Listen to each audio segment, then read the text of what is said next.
নবপুর গ্রাম, শান্ত জায়গা, চেনা মানুষ, চেনা গল্প, চেনা গন্ধ। এখানে বিয়ের কথা উঠলে মানুষ একটা জিনিসই বলে, ঘটক সাহেবকে গিয়ে বলো। আর ঘটক মিয়া তিনি ছিলেন এই গ্রামের একটা জীবন্ত সংযোগ। হাতে পুরনো একটি খাতা আর মাথায় হাজারো পরিবারের হিসাব। এই বাড়ি থেকে ওই বাড়ি, এই গ্রাম থেকে ওই গ্রাম, জীবনটাই কাটিয়ে দিয়েছেন এভাবে। তিনি খারাপ মানুষ ছিলেন না, বরং বলা যায় তিনি তার সময়ের সেরা সমাধান ছিলেন। কিন্তু সময় তো থেমে থাকে না। আস্তে আস্তে মানুষের প্রশ্নগুলো বদলাতে লাগলো। আগে মানুষ জিজ্ঞেস করতো, ছেলে কি করে? ছেলে বাড়ি আছে, ছেলে গাড়ি আছে। কিন্তু বিয়ের পর দেখা গেল বাড়ি আছে, গাড়ি আছে, কিন্তু মনের মিলটা নেই। আয় ছিল, কিন্তু বোঝ পড়া ছিল না। সব ঠিকঠাক দেখাচ্ছিল বাইরে থেকে, কিন্তু ভিতর থেকে সব ভাঙছিল।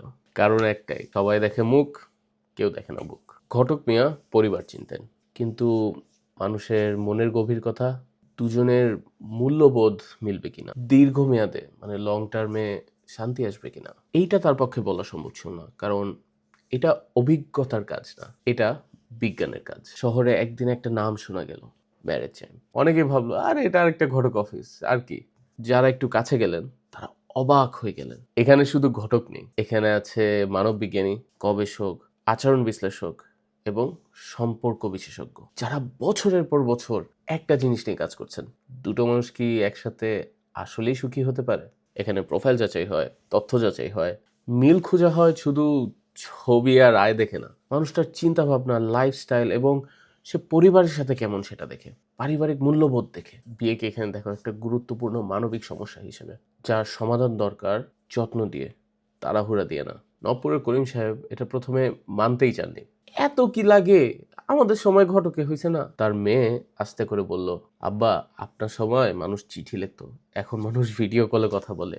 পদ্ধতি বদলেছে কিন্তু কারণটা কিন্তু বদলায়নি। স্টিল এগুলো মানুষ কমিউনিকেট করার জন্যই করে। আগে কমিউনিকেট করতো চিঠি দিয়ে, এখন কমিউনিকেট করে ভিডিও কলে। টেকনোলজি চেঞ্জ হয়েছে। করিম সাহেব চুপ করে রইল।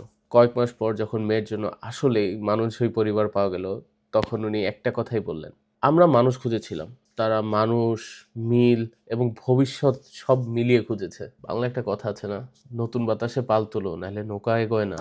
ঘটক মিয়া তার যুগের সেরা ছিলেন, কিন্তু যুগ তো এগিয়ে গিয়েছে, সময় তো বদলে গিয়েছে। আজকের দুনিয়ায় মানুষ ছড়িয়ে আছে দেশ বিদেশ সব জায়গায়, পরিবার দূরে, সমাজ বদলেছে, চাহিদা আরো জটিল হয়েছে। এই বাস্তবতায় সঠিক সঙ্গী খুঁজতে হলে দরকার যাচাই করা, একটা সায়েন্টিফিক ওয়ে বের করা, মানে একটা বিজ্ঞানসম্মত পদ্ধতি আর বিশ্বস্ত একটা পথ। কারণ বিয়ে শুধু একটা অনুষ্ঠান নয়, এটা জীবনের সবচেয়ে বড় আর্কিটেকচার।